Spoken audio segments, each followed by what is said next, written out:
Oh, udah. Monggo. Wih, udah masuk. Oke, aku mulai ya. Ya, ketemu lagi dengan saya di sini, Bang Radit di Stand Up Comedy Indonesia. Oh, bukan, salah. Salah ya, kita kajian satu lele mengaji. Jadi kita buka dulu dengan baca basmalah bersama-sama. Bismillahirrahmanirrahim. Ya, eh tarik tumtas ya nggak apa-apa. Biar mencairkan suasana hati saya sebenarnya yang paling utama ya, biar nggak grogi. Nah, saya awali dengan salam. Assalamualaikum warahmatullahi wabarakatuh. Waalaikumsalam warahmatullahi wabarakatuh. Ya, alamin. Kita telah dikumpulkan kembali di kajian dua pekanan kita, kajian satu lole mengaji yang pekan ini akan diisi oleh Al Ustadz Ade Herlambang. Ya, sebenarnya kalau nama aslinya nggak ada adanya ya. Al Ustadz Herlambang Satrio. Bentar, itu saya malah mati. Saya bacakan. Nah, Herlambang S Satrio. S-nya apa? Herlambang Satrio Jatmiko ya. S-nya ya Satrio itu. Nah, yang akan mengisi Rio. kajian tentang follower sejati. Nah, jadi kajian pada malam hari ini berjudul follower sejati. Nah, follower apa ini? Ngikuti siapakah? Nah, ini intronya ada sepenggal kisah ya yang ditulis oleh Ustadz Herlambang sendiri, yaitu meninggalkan kampung halaman menempuh jarak ribuan kilometer. Anak bangsawan yang rela menjadi budak untuk mencari kebenaran. Inilah kisah pemuda follower sejati kecintaan Nabi Sallallahu Alaihi Wasallam. Ya, jadi perjalanan seorang r- rantauan ya, anak rantau yang rantaunya tidak sembarang rantau ini, karena dari bangsawan terus berbalik menjadi budak, dia tempuh untuk mencari kebenaran beribu-ribu kilometer jaraknya, jauhnya. Nah, ini tentunya banyak pelajaran dan hikmah yang nanti akan bisa kita ambil. Dan siapakah dia, bagaimana ceritanya. Nah, marilah langsung kita eh, kita persilahkan Ustadz Herlambang Satrio Jatmiko untuk mengisi kajian pada malam hari ini. Kepada Ustadz Herlambang, kami persilahkan. Oke, bentar ya.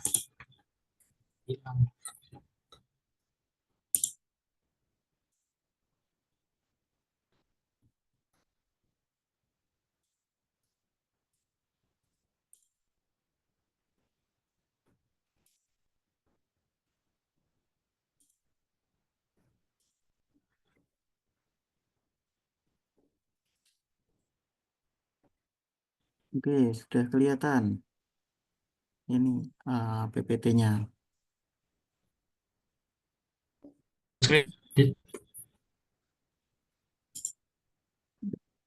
PPT-nya terlihat sangat serius, kata Mustafa, tapi ya bisa saja di santai. Suaraku Gimana? kedengeran nggak? Kedengeran, kedengeran. Suaraku kedengeran? Kedengeran. Oke. Baik, terima kasih dari Radit ya. Eh, Bismillahirrahmanirrahim. Alhamdulillahirabbil alamin, hamdan katsiran thayyiban mubarakan fi, kama yuhibbu rabbuna wa yarda. Allahumma shalli ala Muhammad wa ala ali Muhammad. Terima kasih untuk kesempatan yang telah diberikan. Eh, Cuma sebenarnya bukan ustadz atau apa ya, cuma dikasih giliran aja. Di sini sebenarnya materi pengulang saja, ini pernah disampaikan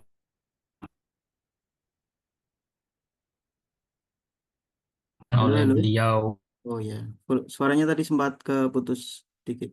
Lanjut, lanjut.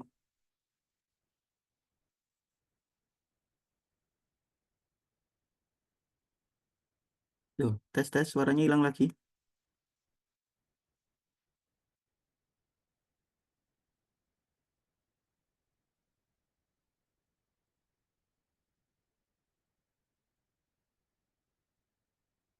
Ya, hilang suaranya. Tuh, kupikir jaringanku yang keputus. Berarti suaranya Ustadz Herlambang emang nggak dengeran ya? Lalu Mm-mm. apakah di situ jaringannya lagi nggak stabil? Di Malah keluar tempatku ya? juga. Oh ya, tadi sempat gitu dit waktu kamu intro, Herlambang sempat kepental terus aku chat kan. Kayaknya kepental deh gitu. Oh iya, Oh, kepental, sorry sorry katanya. oke, Oh oke, ini oke. sudah ini lagi, sudah join lagi.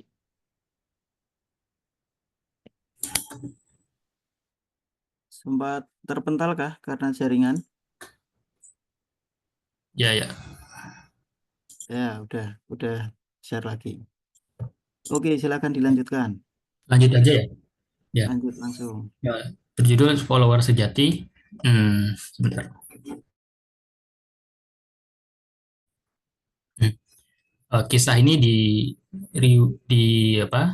Disampaikan oleh beliau sendiri, si pemuda tersebut, kepada sahabat Abdullah bin Abbas, itu ya, radhiyallahu anhum,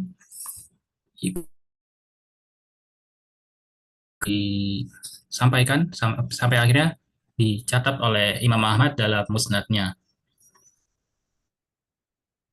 11 abad lalu, tepatnya di daerah Asbahan, Hijai. Ini berada di sekarang Iran ya, Isfahan. Nah, si pemuda ini bukan pemuda sembarangan. Dia punya ayah, di mana ayahnya itu merupakan eh, seorang tokoh disegani masyarakatnya, dan dia juga sangat berpegang teguh kepada agamanya. Di mana agamanya di sini adalah penyembah api, Majusi. Sang ayah juga sangat protektif kepada anaknya tersebut, saking protektifnya sampai seperti di penjara di kamarnya gitu ya, nggak boleh keluar sama sekali, dan anaknya juga uh, berkhidmat kepada agamanya gitu, kepada penyembah api, sampai sampai pada tahap uh, sampai pada tahap si anak ini penjaga api, merupakan suatu yang titel prestisius di agamanya. Nah, sampai suatu hari si ayah ini sangat sibuk sampai tidak bisa mengurusi kebunnya sendiri. Jadi dia juga punya kebun, menyuruh si anak-anaknya tersebut untuk pergi ke kebun dengan berbagai tugas dari bapaknya ya, kayak ngambil. Nah, di tengah perjalanan si pemuda ini, si anak dari anak bangsawan ini dari ayah yang tokoh tersebut, mendapati sebuah gereja yang di dalamnya penuh dengan orang-orang Nasrani yang sedang melakukan ibadah. Beliau terus begitu menetap di gereja sampai sampai akhirnya matahari terbenam. Saking khusyuknya menikmati peribadatan mereka, sampai akhirnya matahari terbenam. Kemudian ayahnya ini sangat khawatir sehingga mengirimkan beberapa staf khususnya gitu ya, ke untuk mencari anaknya. Nah, anaknya itu akhirnya kembali pulang, dan si ayah sempat bertanya, apakah engkau telah melakukan apa yang saya kerjakan gitu. Anak ini, si pemuda ini termasuk anak yang baik gitu ya. Dia menjawab jujur bahwa dia ini nggak sampai ke kebun. sampai di gereja, kemudian pulang kembali, lalu menceritakan betapa peribadatan yang dia saksikan itu lebih baik daripada apa yang selama ini dia anut sebagai penyembah api. Lalu ayahnya mengcounter, nggak bisa, ini agama kita lah yang paling benar, intinya gitu. Tapi anak ini, tapi fitrah tidak bisa dibohongi bahwa si pemuda ini memang memahami bahwa yang dia saksikan itu ya lebih baik gitu. Akhirnya karena si anak ini tetap kekeh dengan uh, apa yang dia lihat dan dia yakini, sampai si ayah ini memborgol anaknya sendiri, anak kesayangannya sendiri, sampai diborgol kakinya agar tidak bisa kemana-mana. Nah, tanpa sepengetahuan si ayah, ternyata si pemuda ini membangun komunikasi dengan jamaah gereja. Nggak tahu bagaimana cara beliau membangun komunikasi, karena memang beliau ini termasuk yang cerdas, sampai ayahnya pun nggak tahu bagaimana dia membangun komunikasinya. Komunikasinya dia bertanya di mana kalau titip informasi di mana tempat belajar agama mereka. Lalu ia menitip pesan seperti itu. Lah, ia menitip pesan bahwa sampai jamaah gereja tersebut memberitahukan bahwa tempat belajar kami itu di Syam. Lalu si pemuda ini menitip pesan, kalau ada rombongan datang dari Syam ke kota ini, tolong beritahu saya. Nah, suatu hari rombongan dari Syam tersebut datang ke kotanya. Lalu si pemuda ini memberikan menitip pesan sekali lagi. Kalau urusan mereka di kota ini, di kota Asbahan, urusan orang-orang Syam itu udah selesai di kota Asbahan, tolong hubungi kembali saya. Singkat cerita, si rombongan ini akhirnya selesai dan berhasil menghubungi si pemuda tersebut. Kakinya masih diborgol.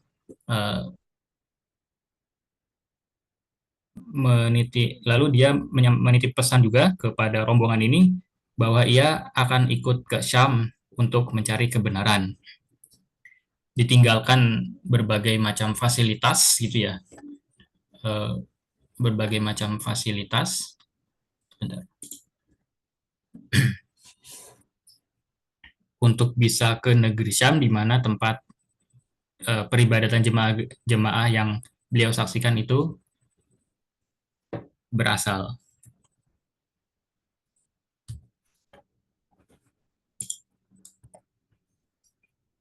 Ya, ia meninggalkan kampung halamannya, zona amannya, bahkan support penuh dari ayahnya selama menjadi penyembah api demi mencari kebenaran. Ini hal yang sangat yang zaman ini sangat nggak mungkin gitu ya, sangat jarang dilakukan oleh kita. Nah, satu tempat sudah tersingkap gitu ceritanya gitu, di Persia, di mana kampung halaman beliau berada, di Asbahan, tepatnya di Jai, kalau sekarang namanya Iran.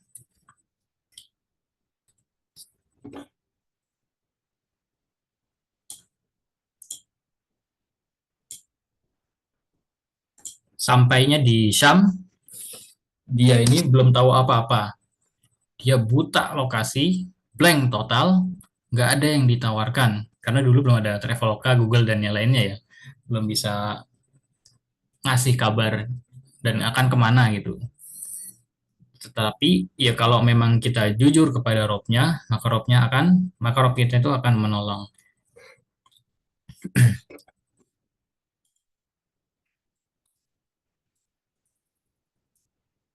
Di tengah kebingungannya, dia itu menanyakan ke orang sekitar, bertanya di mana sih orang yang paling baik di tempat ini.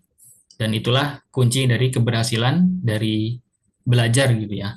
Jadi, sebagaimana Imam Mujahid mengatakan yang diriwayatkan oleh Bukhari, tidak akan bisa belajar agama orang yang malu atau minder dan sombong. Lalu singkat cerita, si pemuda ini akhirnya bertemu dengan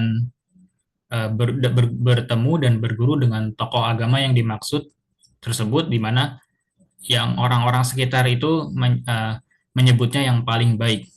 Dia si pemuda ini berkhidmat kepada beliau, kepada tokoh agama tersebut. Beliau nggak peduli harta. Kalau memang dia peduli harta ya bisa balik lagi ke Asbahan. Tapi memang niatnya memang pure gitu ya, mencari kebenaran. Lalu sampai suatu beberapa hari berlalu, hari berganti hari, malam berganti malam gitu.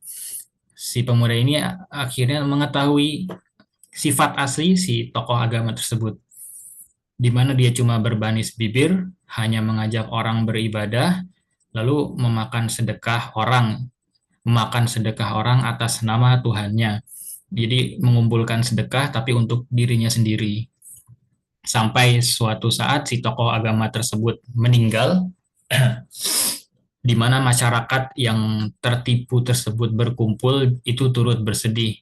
Tapi si pemuda ini, ya namanya pemuda gitu ya, menggebu-gebu ingin sekali membeberkan sifat asli si tokoh agama tersebut. Lalu akhirnya ia membongkar sifat asli tokoh agama tersebut ketika dia sudah meninggal dunia dan siap untuk dikuburkan.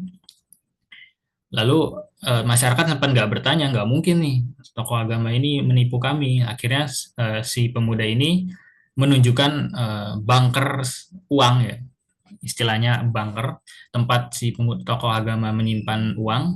Lalu akhirnya masyarakat mengetahui dan marah sampai yang tadinya ingin dikubur, kemudian si tokoh agama ini disalib dan dilempari oleh bebatuan, padahal sudah meninggal.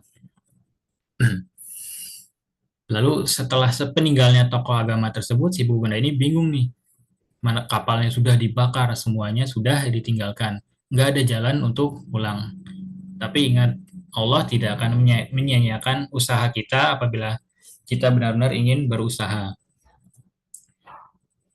Singkat cerita, sampai akhirnya dia mendapatkan pengganti guru yang baru. Tetapi kisah yang pertama tersebut menjadi salah satu trauma tersendiri bagi beliau, takut salah berguru jika berguru kepadanya. Sampai akhirnya sebelum berguru, si pemuda ini menyelidiki dulu sampai akhirnya mengetahui bahwa memang benar bahwa guru yang satu ini tidak menipu, memang ibadahnya bagus dan lainnya zuhud. Kemudian si pemuda ini sangat berkhidmat kepada sang guru, gitu ya, melayaninya, belajar kepadanya setiap hari, setiap malam, setiap hari, sampai akhirnya sang guru tersebut wafat. Lalu si pemuda ini galau kalau sang guru wafat, dengan banyaknya ibadah yang dia lakukan, insya Allah dia akan memasuki surga. Lalu bagaimana dengan saya yang masih minim ilmu, masih harus terus belajar? Sampai sang guru pun menyarankan untuk pergi ke Al-Mausil. Al-Mausil ini berada di Syam, di Irak, sekitar Irak. Tadi udah dari Persia, kampung halamannya, kemudian ke Syam, ditipu oleh seorang yang dikiranya tokoh, lalu akhirnya mendapatkan guru yang benar, kemudian gurunya tersebut wafat, lalu direkomendasikan untuk pergi ke Al-Mausil. Dari Syam ke Al-Mausil, kemudian di Al-Mausil direkomendasikan dan belajar kepada gurunya sampai sang guru wafat. Kejadian ini terus berlangsung dari Al-Mausil. Si pemuda ini berkhidmat, belajar, menuntut ilmu, mencari kebenaran, Lalu gurunya di Al-Mausil wafat, pindah ke Nisibin. Dari Nisibin juga demikian, gurunya wafat. Kemudian pergi ke Amuriya di Turki. Nisibin dan Amuriya ini ada di Turki, sekitaran Turki. Gitu. Lalu pengorbanan si pemuda ini memang luar biasa, di mana yang memang yang Allah tawarkan itu mahal, karena yang Allah tawarkan itu surga. Lalu untuk mendapatkan surga itu apa sih yang udah kita korbankan untuk mendapatkannya gitu ya? Ya mungkin memang tidak sebanding dengan si pemuda, tapi ya apakah kita sudah mengorbankan apa yang sudah kita bisa gitu. Lalu lanjut ke Amuriah, sama seperti sebelumnya, guru beliau di Amuriah ini sampai akhirnya sampai berkhidmat, lalu gurunya tersebut wafat. Nah, sang guru ini sebelum meninggalnya sama merekomendasikan kepada si pemuda ini untuk tidak ada lagi seseorang yang komitmennya itu seperti kita. Tetapi saya gitu ya, kata gurunya mendengar kabar bahwa akan ada nabi terakhir yang diturunkan di tanah Arab. Di mana tanah Arab itu dia akan tinggal di daerah di mana wilayahnya berbatu hitam dan banyak pohon kurma. Petunjuknya cuma dua, berbatu hitam dan banyak pohon kurma. Nggak ada lagi, cuma batu hitam dan banyak pohon kurma. Nah, si pemuda ini di Amuria punya beberapa usaha kambing dan usaha juga dan beberapa sapi. Lalu suatu ketika beberapa rombongan pedagang datang ke Amuria. Melihat rombongan itu, si pemuda ini meminta kepada rombongan pedagang ini untuk diantarkan ke tanah Arab. Nah, sebagai kompensasinya seluruh sapi dan kambing yang dia punya ditebus untuk membayar kompensasi. Dalam perjalanannya gitu ya, berkilo-kilometer berjalan bersama rombongan pedagang, ia lalui dengan optimisme tinggi, ekspektasinya datang ke tanah Arab, bertemu sang nabi, tapi optimisme tidak sesuai ekspektasi. Di tengah perjalanan, si pemuda ini ditipu dan dijual sebagai budak ke Yahudi. Bisa dibayangkan dari seorang yang bangsawan meninggalkan tanah kelahirannya, lalu sampai dijadikan budak ke Yahudi. Dan lanjut ceritanya ketika dia menjadi seorang budak. Apa yang terjadi? Apakah dia ini putus asa gitu ya, sedih, galau, kok sampai sini jadi budak, nggak sesuai ekspektasi. Ternyata sampai di rumahnya si Yahudi ini, ketika sudah menjadi budak, si pemuda ini begitu senang gitu, karena mendapati banyak pohon kurma. Karena pesan sang guru di Amuriah tersebut, akan datang seorang nabi di tempat yang banyak bebatuan dan pohon kurma.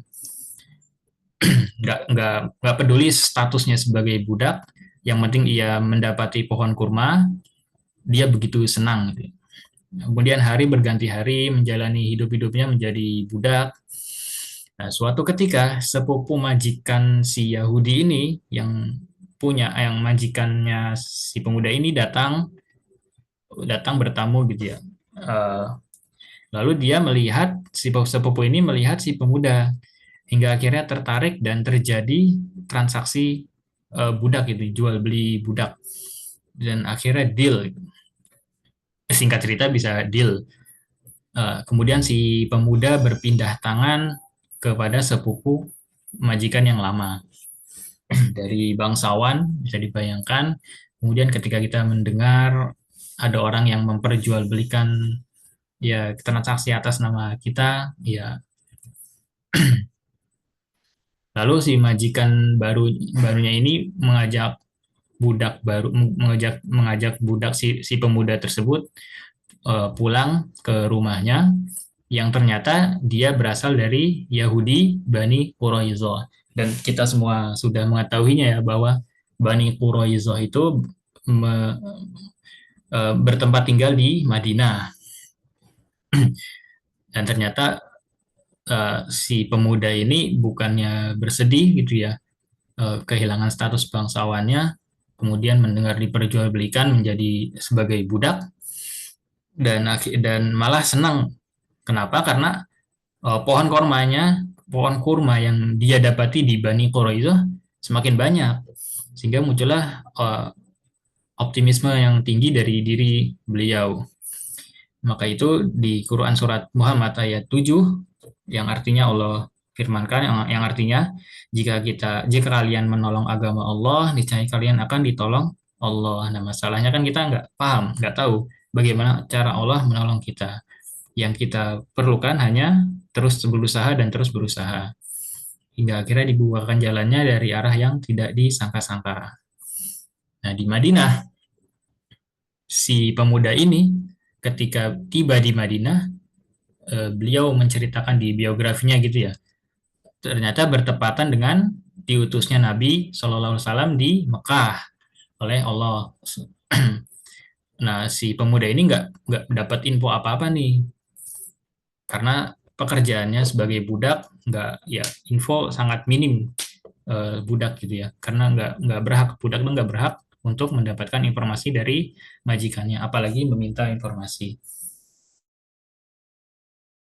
Tuh, ketika sedang bekerja di atas pohon kurma, dan di bawahnya itu, di bawah pohonnya itu, majikannya kedatangan seorang tamu yang juga saudaranya. Si tamu ini menyampaikan informasi, kurang lebih dia berkata, semoga Allah menghancurkan Aus dan Khazraj, orang Arab yang tinggal di Madinah.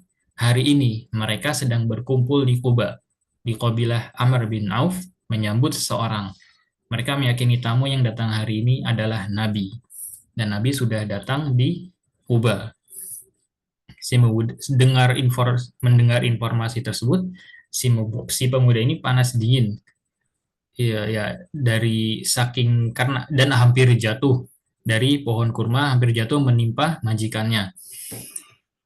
Dari saking senangnya gitu ya, sampai panas dingin, seseorang yang ia tunggu-tunggu dari Asbahan kemudian pergi ke Syam, di Syam lanjut ke ke mana tadi, ke Nisibin, kemudian ke Amuriyah, lalu akhirnya sampai Madinah dan mendengar informasi bahwa Nabi tersebut ada di Kuba. Lalu si pemuda ini saking senangnya gitu ya, lupa statusnya sebagai budak, dan tiba-tiba nimbrung ngobrol ke majikannya tersebut, minta info tadi tuh diulang gitu. Dan si majikan nggak terima, sebagai budak ya budak gitu. Sehingga akhirnya si majikan ini marah, digamparnya si pemuda tersebut dengan sangat keras. Bertahun-tahun menunggu hingga sampai ada kesempatan, tapi si pemuda ini nggak punya akses untuk bertemu Nabi. Sampai suatu, dan kalau kita flashback ke gurunya di Amuriyah itu, beliau memberikan 3 tanda kenabian. Yang pertama, Nabi itu nggak menerima sedekah. Kemudian Nabi itu menerima hadiah dan ada tanda kenabian di antara 2 bahu. Dan siang itu, suatu hari, singkat cerita, dan memang diceritakan seperti itu di riwayatnya, si pemuda sibuk mengumpulkan beberapa makanan. Dan ketika mendapat waktu kosong, ia pun pergi ke Kuba. Untuk sampainya di Kuba, akhirnya ia pertama kalinya melihat sosok Nabi. Kemudian si pemuda menghampiri, memberikan salam, dan mengatakan, saya melihat engkau orang soleh dan memiliki sahabat yang membutuhkan. Ini ada makanan, sedekah untuk engkau dan sahabat-sahabatmu. Lalu si pemuda ini melipir, menjauh, dan memperhatikan tingkah Nabi, apa yang akan Nabi lakukan. Dan Nabi pun menerima sedekah dari si pemuda tersebut, membagikan kepada para sahabat, dan Nabi tidak mengambil sedikit pun bagian dari sedekah tersebut. Melihat hal ini, si pemuda sangat senang sekali, karena tanda pertama berhasil. Lanjut, kemudian si pemuda Kemudian beberapa hari kemudian si pemuda mendapat kabar bahwa Nabi telah sampai Madinah, karena kurang lebih Nabi itu di Kuba kurang lebih 14 hari sampai akhirnya ke Madinah.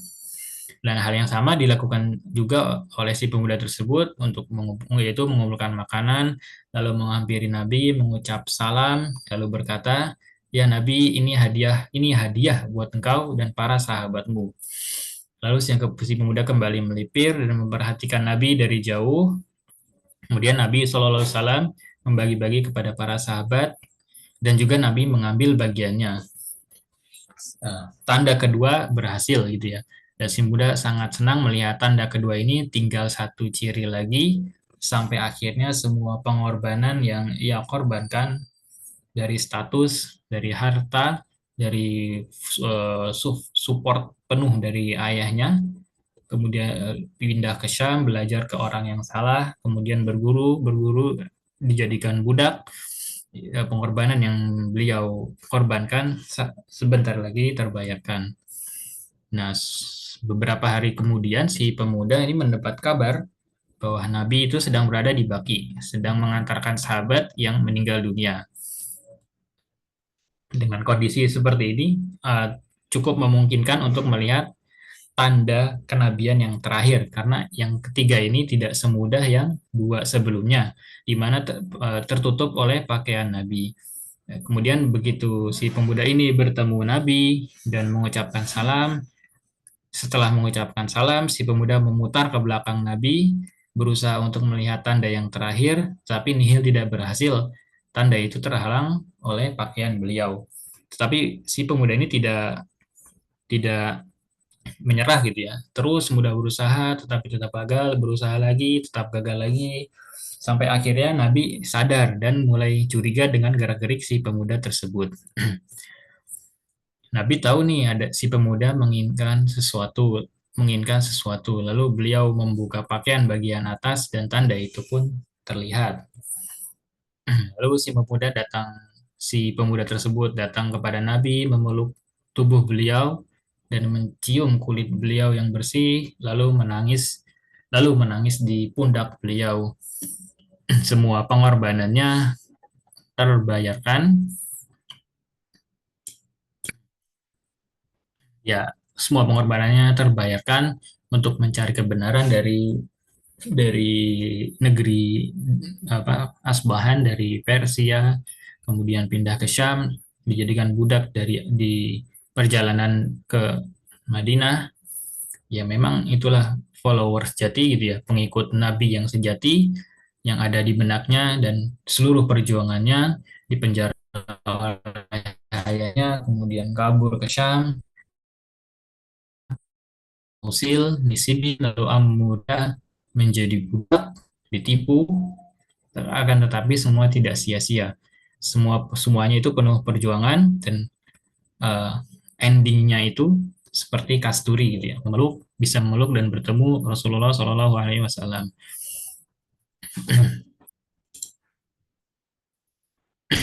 Lalu Nabi katakan kepada si pemuda ini, ke depanlah dan ceritakan bagaimana bisa menjadi seperti ini. Lalu si muda menceritakan semuanya dari awal perjuangan beliau sampai akhirnya bertemu dengan Nabi. Ya, beliau ini seperti yang sudah kita ketahui semuanya ya, karena ceritanya juga cukup terkenal gitu ya. Beliau ini merupakan Salman Al-Farisi dari Asbahan di Persia yang membuang semua kenikmatan dunia untuk menjadi pengikut setia dari Nabi Shallallahu Alaihi Wasallam. Karena saking membuang semuanya, membuang masa lalunya gitu ya, membuang yang dulu-dulunya, sampai Ali bin Abi Thalib radhiyallahu an itu mengatakan Salman itu ahli baitnya Nabi, bagian dari kita, bagian dari keluarga Nabi, karena dia telah membuang semuanya. Lalu pertanyaan besarnya gitu ya, untuk menjadi pengikut Nabi, follower sejati gitu ya, kita katakan, apa sih yang sudah kita korbankan sampai saat ini sehingga kita pantas disebut pengikut Nabi yang setia. Lalu kita pun bisa Mohon maaf, slide-nya tadi selesai apa kehapus. Dan kita pun bisa uh, memeluk Nabi. Ada satu kesempatan yang emas, bisa memeluk Nabi gitu ya. Dilayan Nabi, kita yang penuh dosa, kita yang selalu menunda-nunda sholat gitu ya, kita yang kalau puasa cuma rebahan, yang baca Qurannya pun masih malas-malesan. Lalu ada satu kesempatan kita itu bisa dilayani Nabi, dan itu berada di Telaga Haud.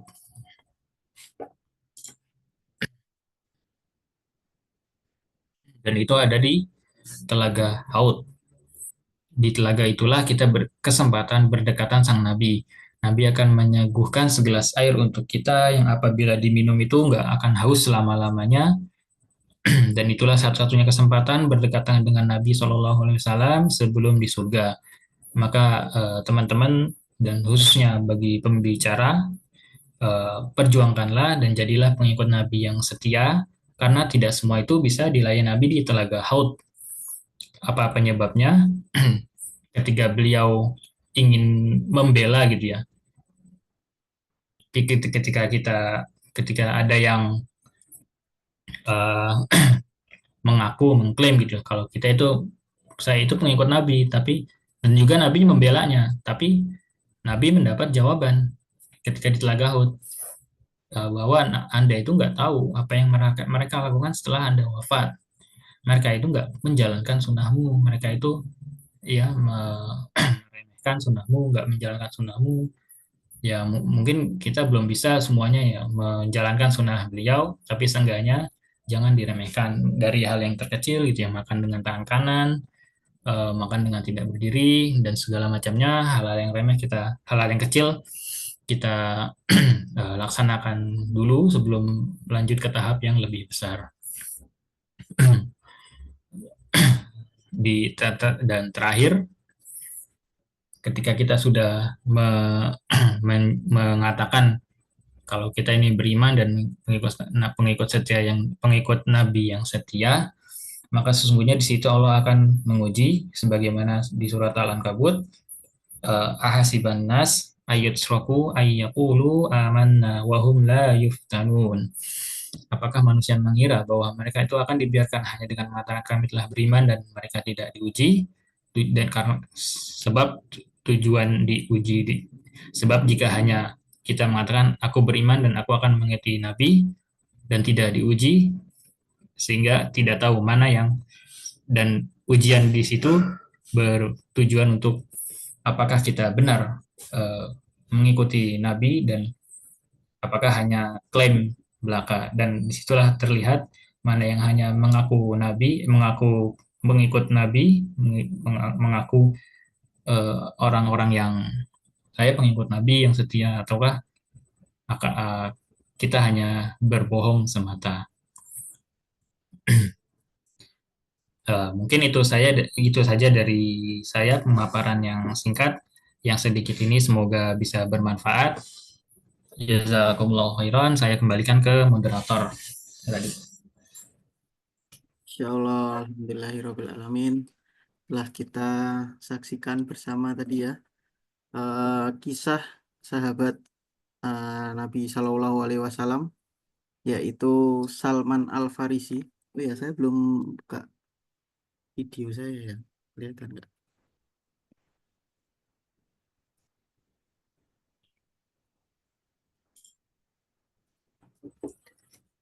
Buka aku kelihatan nggak nih kamera? Kelihatan. Oh, oke oke, nggak gelap ya? Bentar. Iya, sekarang jadi lebih terang. Ya, biasanya gelap. Ya, tadi salah satu sahabat Rasulullah Shallallahu Alaihi Wasallam yaitu Salman Al Farisi. Al Farisi itu artinya dari Farisi, dari Persia. Ya, yang diberikan hidayah oleh Allah Subhanahu Wa Taala, perjalanannya begitu jauh berliku ya, dari anak bangsawan di Persia, kemudian menemukan dia singgah di sebuah gereja dengan ada biaranya di sana, ada apa sebutannya apa ya, rohaniawannya ya, yang saat itu agama Nasrani masih murni ya, dan juga menanti seorang nabi terakhir. Dia ber apa berhijrah ya, merantau dari satu tempat ke tempat yang lainnya, dari satu guru ke guru yang lainnya, bahkan sempat dia mendapati guru yang berilmu tapi ternyata tidak ya tidak terjaga akhlaknya dan kepercayaan dari masyarakatnya ya. Dia menimbun harta, kemudian setelah meninggal dia mencari guru lagi sampai guru yang terakhir itu menyampaikan bahwa ada nabi terakhir yang akan diutus, sudah dekat waktunya, yaitu di daerah yang banyak kurma dan pohon kurma dan Aduh, juga batu hitam ya. Ya, bayangkan dunia yang seluas ini itu apa namanya, diberikan petunjuk yang cukup singkat ya, tapi tidak menyerah ya, dengan berharap kepada Allah Subhanahu wa taala, walaupun perjalanannya harus dibawa ke Madinahnya sebagai seorang budak, tapi dia justru senang. Dia tidak peduli lagi dia statusnya bangsawan, budak atau yang lainnya. Yang paling dia pedulikan adalah menemukan kebenaran itu sendiri. Ya, sampai akhirnya dia melihat bertemu dengan Rasulullah SAW dan dia harus membuktikan dengan ciri-ciri yang telah disebutkan gurunya, tidak menerima sedekah, tapi menerima sedekah tapi tidak memakan sedekah ya. Kemudian memakan hadiah dan juga ada tanda kenabian seperti tanda telur ya di antara dua bahu Rasulullah ya, di bagian punggung di belakang ya. Dan saking dia tidak udah nggak punya apa-apanya sampai, dan rasa cintanya sangat besar kepada Rasulullah sampai oleh Rasulullah disebutkan bahwa Salman Al-Farisi itu masuk ke Ahlul Baitnya Nabi, keluarga dekatnya Nabi. Masya Allah. Nah, sampai di sini mungkin ada yang ingin ditanyakan dari teman-teman semua. Ada Mas Mustafa, Mas Adinantera Robani, ada eh, Mas Ahmad Ataka, ada Mbak Fani, Mas Fauzi. Ini Mas Fauzi tanya ini, unitarian ya berarti. Ya, apa? Unitarian ini berarti merujuk ke apa? Itu ya, biaranya dan juga pendetanya, pendeta Kristennya. Nah, itu unitarian berarti tidak menyekutukan Allah ya. Ya, kemungkinan besar seperti itu. Nah, mungkin bisa ditanyakan juga ke Ustadz Herlambang nih. Ustadz Aden yang jawab ya. Oh, unitarian apa dit? Aku baru dengar. unitarian. Ya, mungkin Ustadz Aden Antera mau menjabarkan. Mau tanya aja boleh nggak? Jawab, saya lagi tanya. Tadi baca di Google itu juga Hiran Fauzi Unitarian apa ya? Terus tak cari Google. Dia di Google Oh, aja langsung ketemu oh di Google aja. Atau tanya itu daripada di dua WA kali itu. Ada meta AI. Wih, apa ya? daripada dua kali jelasin kan. Iya. Kalau aku ada buku ini sih, judulnya Misteri Muhammad. Nah, itu yang nulis itu akhirnya dia masuk Islam, mualaf, alhamdulillah. Sebelumnya itu dia eh kayak pendeta Nasrani gitu, kayak pastor apa-apa ya sebutannya ya. Tapi dia eh, Unitarian, disebutnya sektenya ya, atau apa? Kristen Unitarian lah kayak gitu. Jadi Unitarian itu dia nggak menganggap Yesus atau yang mereka sebut Yesus atau Nabi Isa itu Tuhan. Jadi Unitarian itu satu Tuhan. Jadi masih ada tauhidnya. Kalau yang tadi dibaca Ustadz Adinantera apa ini di Google? Ini angkat tangan terus pegel kakak. Ya itu tadi yang dibacain dulu yang tadi ditemuin di Google terus nanti tanya. Halo?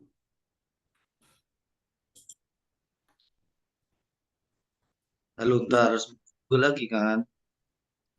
Kan bisa dibaca. definisinya mungkin. Kristen Unitarian langsung ada Kristen Unitarian. Jadi kayak itu bagian dari agama Kristen yang masih ya mungkin kalau teman kita ada yang nganut ini enggak ya? Nggak tahu. Yang Yang masih kan? ibadahnya hari Sabtu itu. Ya kita doakan teman kita itu. Oh, Hmm. Kalau itu Bukan ya, itu, Advent. Itu Advent tuh kayak dan iya. merek elektronik ya, bukan ya? Sorry. Sorry. Ya, artinya apa ya? Advent hari ketujuh biasanya sebutnya. Oh, itu. Itu Sorry. melaksanain hukum-hukum Taurat, tapi kalau ketuhanannya kita tetap ini deh, Trinitas. Nggak tahu Ya, juga, wallahu alam. Terus maaf ya, piye. mulai gini. Monggo dibaca sendiri saja. Saya tuh pengen tanya ini, bukan pengen jawab. Ini pengen tanya ini. Ya wes, nanti biar dibaca masing-masing ya sambil mungkin share cari screen deh, tahu share yang screen. lain kan jadi lebih banyak yang bisa diketahui dari searching. Monggo bertanya aja silahkan. Pak Ustadz Adinandera, silahkan kalau mau tanya. Alhamdulillah, makasih Mas MC. Tangannya boleh diturunin sekarang ya. Ya, tos aja, tos. Gimana sih nurunin? Turunkan tangan. Masya Allah. Ya, ini makasih sebelumnya diberi kesempatan. Mau tanya nih ke Mas Mas apa Ustadz yang sama kayak saya namanya. Di KTP nggak Ah, sama, nggak adanya. tadi agak kepikiran ya. Ini kan tokoh yang nggak sembarangan kok membawa. Kenapa mesti diantara berjuta sahabat tuh sampai juta nggak ya? Mungkin sampai enggak ya ribuan ya. Ribuan sahabat itu kok yang dipilih yang ini yang dijadiin kisah. Apa karena beliau ini sahabat Salman itu kan safarnya banyak ya. Kalau saya tuh gimana ya dari dulu mah di UGM juga masih dekat sama saudara. Ini nikah juga dapat orang juga dekat sama saudara. Paling cuma SMA doang yang jauh. Kalau kalau ini kan background orang-orang beda. Ini Masya Allah, ini mungkin karena itu atau karena apa kok memilih ini.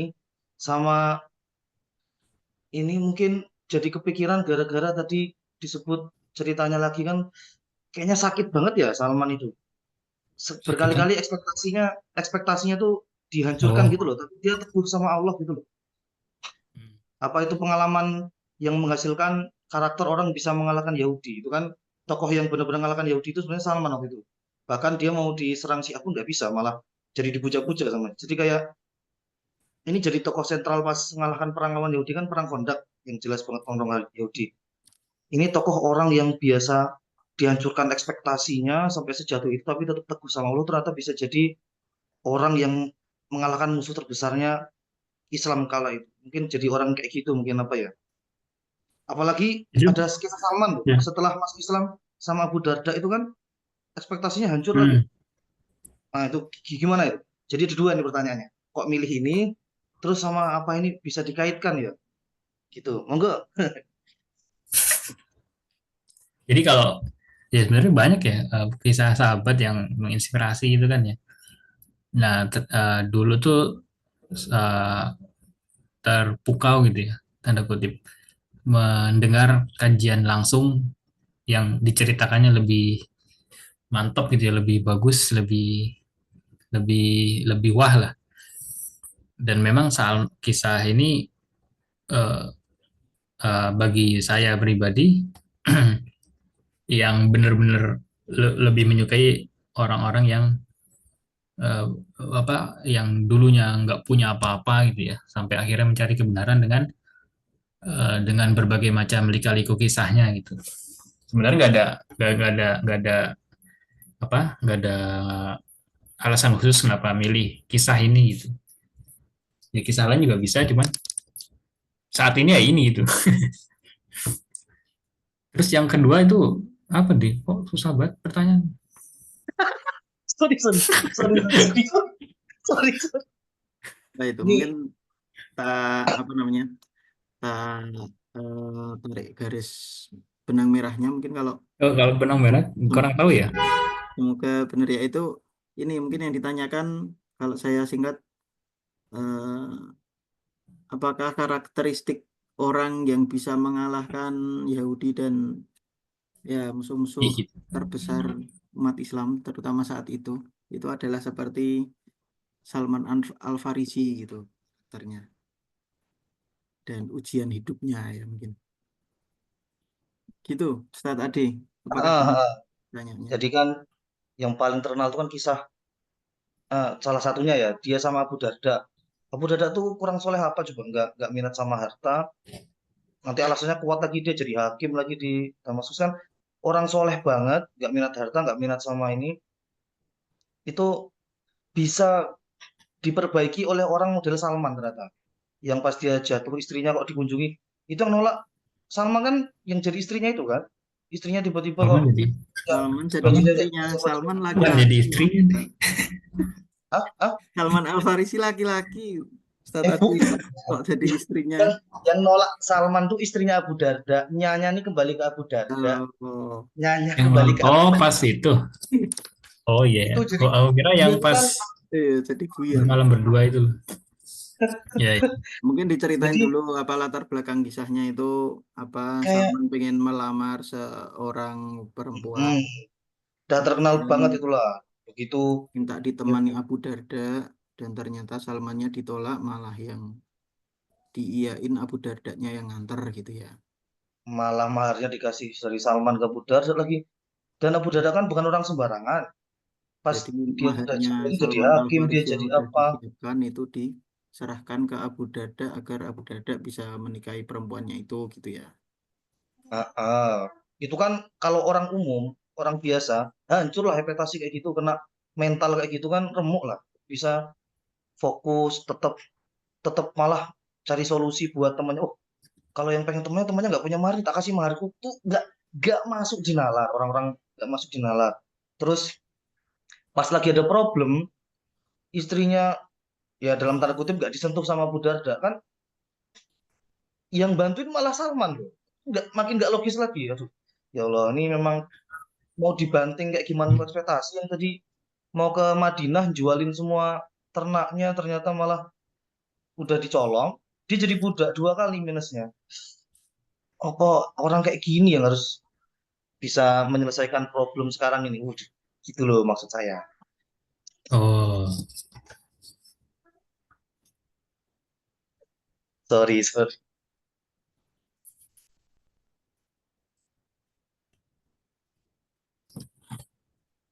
Kita melihat problematika umat Islam saat ini dengan berbagai macam masalahnya itu apakah kita harus mencari atau menjadi orang yang punya karakteristik seperti Salman Al-Farisi ya, orang seperti itu mungkin yang mampu untuk menyelesaikan berbagai masalah umat Islam sekarang. Gimana Ustadz Irlambang? ya, ya. Bentar.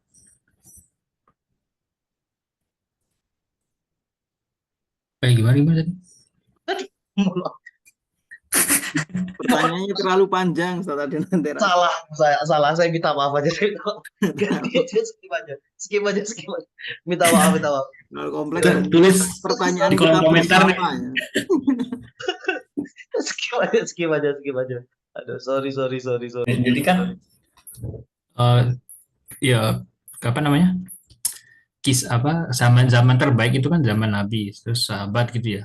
Ya tentu kan ujiannya beda-beda. Yang terbaik pasti ujiannya ya lebih berat gitu kan. Sementara zaman sekarang kita itu kan nggak diukur berdasarkan penggaris tanda kutip penggaris orang lain gitu ya. Kita kan diukur dengan penggaris diri kita masing-masing. Jadi masing-masing diri kita itu kan punya batas maksimum apa yang bisa kita usahakan. dan hanya Allah yang mengetahui batas-batas tersebut. Dan masing-masing kita itu kan beda-beda ya. Ya kita ya kisah Salman dan mungkin kisah para ulama masa silam itu kan memang heroik banget gitu ya. Seperti kayak di negeri dongeng gitu ya. Kayak ada yang berjalan ribuan kilometer menempuh salju sampai kakinya diamputasi demi satu hadis gitu kan. Ya ya masing-masing kita kan punya kemampuan yang berbeda-beda gitu ya.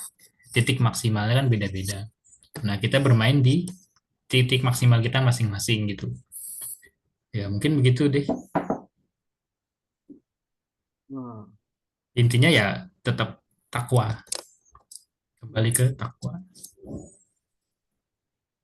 jawaban yang super sekali ya dari Ustadz Iya, Irlambang. Jadi teman-teman. apa itu bahasa Arabnya yang mastatoktum itu ya?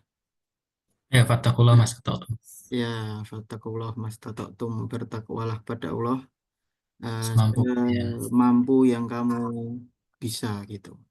Sekuat semampumu, sekuat yang kamu mampu. Ya, memang generasi para sahabat ini apa ya, contoh ideal ya perjuangan seorang manusia untuk mencari kebenaran dan memperjuangkan kebenaran, kemudian mempersembahkan apa yang dia punya untuk Allah dan Rasulnya ya. Nah, kita tentunya patut mencontoh beliau-beliau ini. Walaupun kita juga ya bertakwa itu sekuat yang kita mampu. Kalau kita menghadapi musuh, misalkan menghadapi orang-orang Yahudi sekarang, misalkan Zionis atau apa kita di Palestina atau kita ikut support dari sini, ya tidak perlu menunggu sampai sesempurna para sahabat untuk membantu saudara-saudara kita, tapi ya kita tetap berusaha terus untuk menjadi pribadi yang semakin baik. Ya mungkin itu sedikit apa ya ringkasan dan sedikit tambahan dari saya. Oke, terima kasih jawabannya Ustadz Herlambang. Ada pertanyaan lagi dari yang lainnya? Ada. Mau tanya boleh? Silakan. Boleh. Mustafa. Ini sih mungkin lebih ke diskusi aja nanti, siapapun yang jawab boleh lah. Lebih ke kalau tak ingat-ingat lagi dulu waktu baca kitab Sirah terus sama Khulafaur Rasyidin gitu ya. Kayaknya Salman Al-Farisi ini cukup sedikit gitu, seingatku ya, nggak tahu sih, mungkin perlu baca ulang, tapi seingatku cukup sedikit. Bahkan ya cuma dua itu yang diingat gitu, yaitu kiprahnya beliau waktu mengusulkan untuk bikin parit, sama yang kisahnya sama Abu Darda gitu. Setelahnya, setelah Rasul wafat gitu, dia terus kemana, beliau terus gimana, bahkan kayaknya sempat tahu kalau wafatnya aja kapan tuh simpang siur antara zamannya Utsman atau zamannya Ali ya gitu. Nah, kalau di sini ada, saya terutama narasumber dulu ya, kira-kira ada ini nggak sih, ada hal-hal menarik apa lagi gitu yang bisa diulik dari sosok seorang Salman Al-Farisi, terutama ya setelah itu gitu, atau setelah sepeninggalnya Rasulullah tuh kiprahnya gimana, kan malah mulai ada, apalagi setelah zaman Umar kan mulai ada zaman fitnah gitu ya, mulai berdatangan, pintu fitnahnya udah mulai kebuka gitu. Nah, kiprahnya beliau tuh seperti apa gitu, itu aja sih. Hmm. Karena ini pertanyaan pure, karena aku nggak tahu sama sekali. Ya itu karena belum pernah baca detail terkait beliau. Ya, sama sih. Bahkan dengar cerita ini kan pun hanya sekilas gitu ya. Dan detail ceritanya pun aku baru tahu beberapa tahun lalu, apa ya, 2 tahun atau setahun gitu. Dan ternyata ada di kita musnadnya Imam Ahmad. Kemudian yang cerita itu yang Gali Parit, terus yang tadi Ade Nantera nyebutin yang melamar seorang gadis ternyata lebih memilih Abu Darda. Kemudian beliau kan satu lagi itu yang Abu Darda ibadahnya terlalu berlebihan, akhirnya Salman menginap di rumah beliau dan menasihati begitu. Kalau yang lainnya juga kurang begitu paham sih. Mungkin Ustadz Ade Dan yang lainnya? Nah, ini mungkin Ustadz Adinatera dan yang lainnya mungkin Manggil diri Ustadz sendiri kayaknya Ataka tadi. mau Apa? menambahi. Sepeninggal Rasulullah kelihatannya cukup banyak juga ya perannya Salman Al Farisi ini. Nah, Apa tuh? masuk ke apa pas peristiwa tahkim itu juga kelihatannya ada nama Salman Al Farisi juga. Walau alam. Monggo monggo. Status yang lainnya di sini. Baik. Teman Tahkim apa, Dit? angkatan kita. Ustadz Adenantera mungkin atau Ustadz Ahmad Ataka atau yang lain mau nambahi Ustadz Fauzi. Tahkim tadi apa, Dit? Itu yang Dit? zamannya apa udah meninggal ya Salman Al Farisi ya. Kelihatannya Hmm. kalau yang ini ya sependek ingatanku semoga nggak salah ya. Pas ada konflik Ali sama Muawiyah itu yang kubunya Oh. Ali bin Abi Thalib itu kelihatannya ada Salman Al Farisinya. Hmm. Kalau yang dari Muawiyah kan perwakilannya itu yang diskusi duduk bareng itu yang gubernur Mesir itu siapa? Sahabat Rasulullah yang gubernur Mesir itu.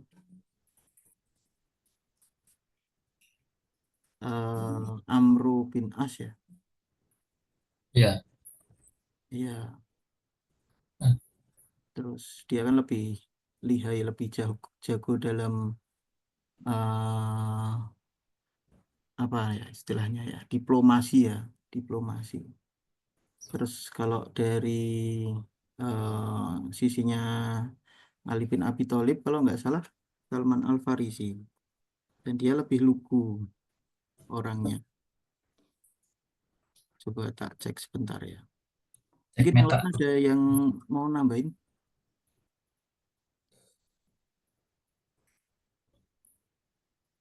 Tadi Ustadz Ade manggil Ustadz Ade sendiri itu loh. Aden, Aden.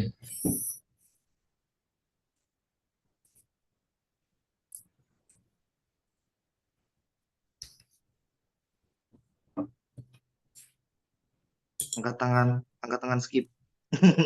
Jangan skip. Iya, kelihatannya ini ya, apa ya, pelajaran tentang sirah sahabat-sahabatnya Rasulullah itu bagus kalau ada bukunya masing-masing gitu ya. Jadi kita bisa baca dari awal, mungkin dia keluarganya, kemudian pas dia lahir, pas kecil, pas remaja perannya apa, sampai akhir hayatnya kayak gitu. Kalau ada kitabnya masing-masing kelihatannya bagus ya. Harusnya sih ada, tapi kita aja yang kurang Kalau referensi. kitabnya Siar tuh isinya itu bukan, Dit? Siar Alamun Nubala, Alamin Nubala. Belum pernah Belum baca. pernah ya? Mm-mm. Karangannya siapa? Aku lupa ya. Bentar.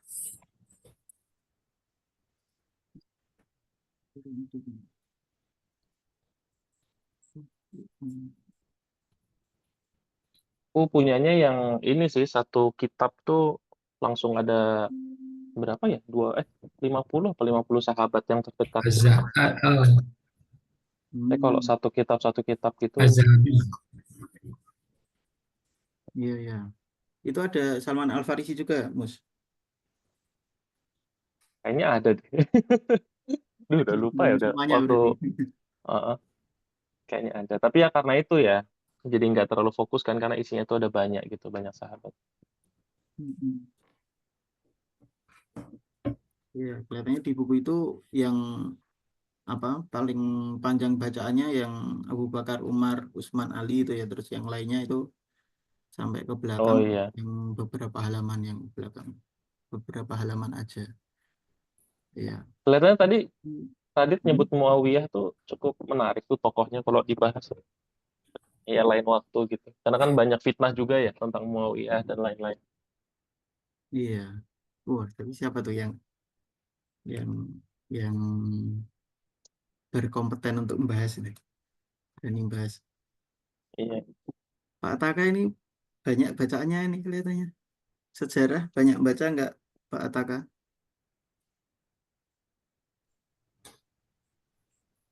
Lagi Lagi Oh, ngoding biasanya. lagi ngoding. ngoding kisah. Oh, kalau kisah yang nggak sahih gimana? Kalau itu aku malah tahu tentang Salman. Apa itu? Boleh, coba. Jadi itu sebenarnya kisahnya Uwais Al-Qarni, tapi entah siapa yang membawakan kok itu jadi kisahnya, tokohnya berubah namanya jadi Salman Farisi. Terus yang bikin terkenal, yang ceritain tuh si Iwan Fals waktu itu. Sempat Kok lihat, bisa? Wah, tahu Iwan Fals kok tahu ngomongin ngomongin agama, aku bingung juga kan waktu itu. Di share sama Oh, I bule, see, I see. buleku tuh tahu-tahu share status-status Salman Al Apa Farisi Facebook itu apa? ibu. Loh, sebentar, ini kayak kisah Uwais, kok jadi Salman? Nah, itu kisah yang menurutku nggak Yang pas sama sih. sama ibunya itu, Boh. Kayaknya itu bukan Salman orang. Itu kan kisahnya Uwais ya. Ya, kalau Tapi Salman kok kan bisa yang jadi? ketahui Itu ibunya kan. Iwan Fals yang ini, yang di-share-share di status WA Budi-Budi lah, berkeluarga biasa. Iwan Falsnya juga dicatat namanya tuh atau ya yang cerita Enggak, beneran? dia cerita koar-koar gitu kan. Untung berubahnya jadi Salman ya, bukan jadi Iwan Fals ya. Iya, itu saya. Jadi Nah, Iwan Fals. saya ke masa depan gitu ya. Assalamualaikumnya Aduh. Saya ke masa depan gitu berarti. Fals Al-Farisi. sampai dicium tangannya oleh Umar bin Khattab. Wah, ngeri. Kalau Uwais Al-Qarni itu dicium tangannya sama Umar kan ya? Detailnya. Itu ya. Iya, Dit, setauku iya, Dit. Kalau jadi Iwan Fals ya jauh sih. Mungkin masih masih untung Perjalanan lah dari sahabat ke sahabat lain kan. beda dimensi ya. Perjalanan Aku kira nggak komunikasi. sohehnya itu masih masih masuk akal gitu loh. Iya. Ternyata ini doif sedoif-doifnya ya. Tapi Doifun haqqoh. di share sama ini generasinya ini bule-bule itu. Yo nganu lah deh. Mau beritahu gimana ya? Mungkin nggak langsung oh ini salah gini-gini tapi diceritain aja kisahnya Uwais gitu. Kelihatannya itu sih bener Uwais Al-Qarni namanya gitu. Tapi kamu mengiyakan bahwa cerita itu ada, cuma nama tokohnya itu bukan itu. Gitu. Soalnya kalau langsung kita tolak, kelihatannya nggak gini ceritanya ini salah ini ya. Kan kita seolah-olah kayak menolak kisahnya yang ada hikmahnya itu kan. Jadi kadang terus nggak enak rasanya gitu. Atau jadi tersinggung Iya. marah atau apa. Oh Oke. iya, ini aku klarifikasi juga ini, yang Heeh. peristiwa tahkim itu bukan Salman Al Farisi tapi Abu Musa Al Asy'ari, Hmm. ya, yang dari pihaknya Ali bin Abi Thalib itu perwakilannya Abu Musa Al Asy'ari. Kalau dari Muawiyah perwakilannya Ammar bin Al As. Mirip-mirip lah ya, Emang dikit ya. sama ada linya. Ada i-nya belakangnya. Kayaknya banyak sih.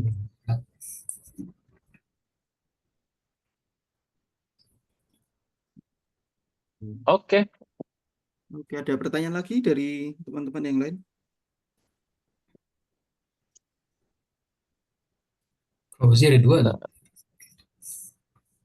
Jadi mungkin kalau yang Salman Al Farisi tadi benar katanya Mustafa tadi ya, meninggalnya sampai zamannya Utsman mungkin ya, atau Umar, Ya, kurang tahu. emang jarang sih kisahnya. Iya, oke. iya, justru itu orang sebaik itu kan. Poinku tuh itu. Orang sebaik itu yang punya ketahanan segitu kuat gitu ya. Yang kata kata Ade itu di apa ya, dikecewakan gitu. Tapi dia tidak kecewa gitu. Masa dibuat kecewa berkali-kali tapi buat maksudnya kayak kiprahnya aku juga jarang denger sih setelah ya. Setelah itu tuh apalagi gitu sih kan. Mungkin ikut ikut perang pembebasan wilayah-wilayah juga mungkin ya, nggak tahu juga. Ya tapi nggak jadi komandan berarti kan. Nggak kayak Hmm. selevelnya Sa'ad bin Abi Waqqas, Iya, Khalid iya. Iya. bin Walid. Ya mungkin ini sih apa ya keahliannya beda mungkin ya. Kalau zamannya Rasulullah jadi penasihat itu yang jadi perang Khandaq gitu. Iya. Strategi bukan penasihat juga sih. Kan cuma dimintai keterangan, apa, para sahabat kan cuma dimintai ide gitu kan. Ya Hmm. Salman ya, salah satu yang nyaut. Mm-mm. Dan kebetulan idenya dipakai gitu ya. Ya nggak ada yang kebetulan sih, tapi ide beliau yang dipakai. Tapi Oke, dengan apa ya cerita kayak gitu kan ya mungkin aja dijadikan penasihat Kalau kita ke depannya. ini Wah, boleh nge-up pertanyaan yang tadi nggak? Boleh. apa ini? Apa ini? Jadi yang tak maksud kebetulan itu apakah itu boleh kita artikan itu kan Allah takdirkan yang punya ide itu lewat orang yang karakternya kayak Salman. Apa bisa jadi di zaman kita ini kita cari orang karakter kayak Salman, mungkin Allah takdirkan, nah ya namanya ilham itu kan dari Allah ya. Penemuan, inspirasi apa kan dari Allah. Ah kita cari orang gini, mungkin dari orang yang kayak gitu lagi. Apa bisa kita rubah kata kebetulannya? Ah itu boleh nggak gitu loh maksud pertanyaanku tadi. iya sih. Mohon maaf. Kayaknya yang sering Mohon kecewa maaf. Radit itu deh. Mohon maaf. Radit kayaknya udah ditakdirkan untuk mengalahkan Yahudi. Kan ya Ya, Dit ya? di antar Abu Dada ya. Oke lah nih juga udah pada undur Dadanya diri siapa bentar ya? lagi. Iya. Ya pertanyaannya Denantera kita juga jadi pertanyaan kita semua Tunggu, juga nih. tunggu di. Mm-mm. Kalau ini bisa enggak dan lain-lain ya. Walau alam bisa jadi. Tapi jawaban pastinya kita juga belum bisa dan belum berani menjawab, Pak Betul, Adinantera. betul. Mm-mm. Dan gimana ya? Ya eh, kalau yang pernah aku baca juga ini sih mempelajari surat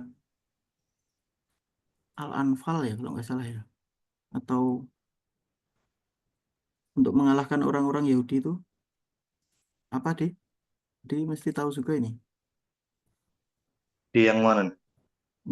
Di dalamnya ada banyak apa ya sifat-sifat orang-orang Yahudi seperti apa, kemudian eh, biasanya kalau pas lawan Yahudi itu yang kita alami, kita rasakan itu apa, strategi mereka apa. Itu ada satu surat yang bahasanya cukup lengkap bahas itu. Kalau enggak Itu Al-Anfal atau A- Al-Isra, tadi lupa. Oh ini Fauzi izin ini, mau izin besok pagi meruput nemani anak-anak yatim berenang di waterboom. Wah, mantap. Ya, monggo Pak Fauzi kalau mau duluan. Kalau ada yang mau ditanyakan bisa diketik juga, dititipkan.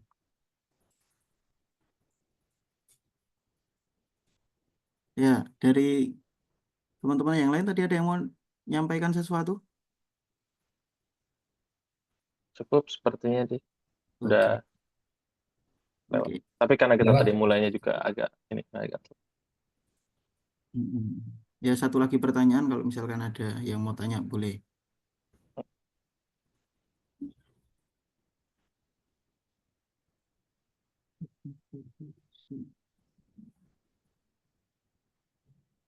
Oh iya, yang tadi maksudnya Ustadz Adi Nantera tadi, apakah nyari orangnya itu harus Al-Farisi juga? Alamannya udah ada nih. Harus dari Persia gitu, Ustaz? Enggak ya? dong inspirasi nariknya nggak gitu. Itu Faris. Oh iya, Jadi Salman di sama dosen Faris. UGM. Ada yang tahu kabarnya Willy Salman nggak? Jadi malah ingat Willy Salman apa kan? Salman dan Willy Faris. Salman. Wih, pas. Itu beliau tuh dulu pernah kena ekspektasi yang keras banget ya.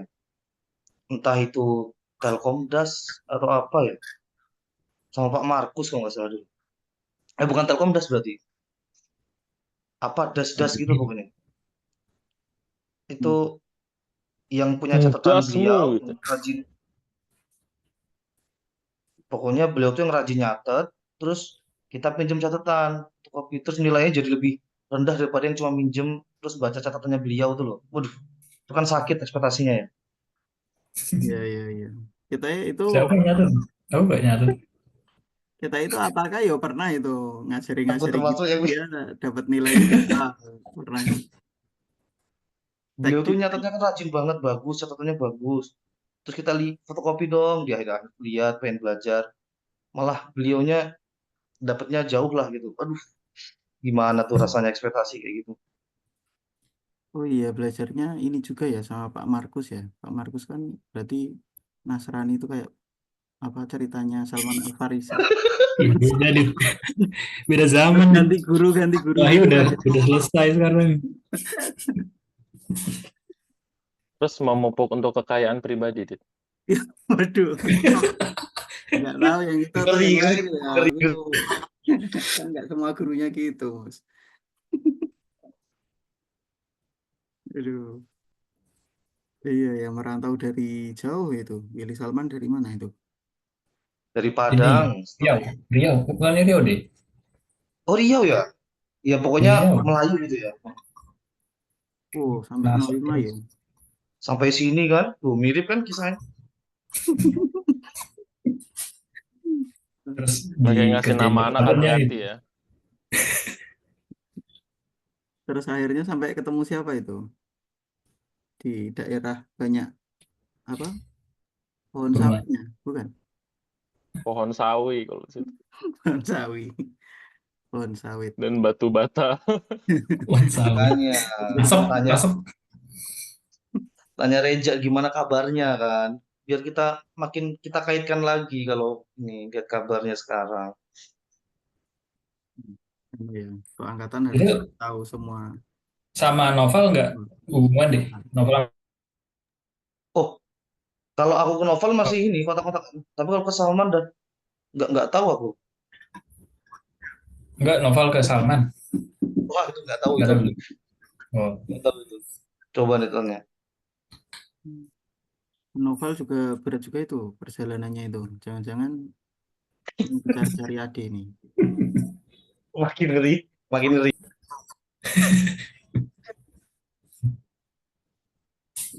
Yuk, yuk. Ini nggak banyak pertanyaan malah jadi kemana-mana ya mbaknya ya. Oke, ini masih di record lagi. Ya nanti bisa lah.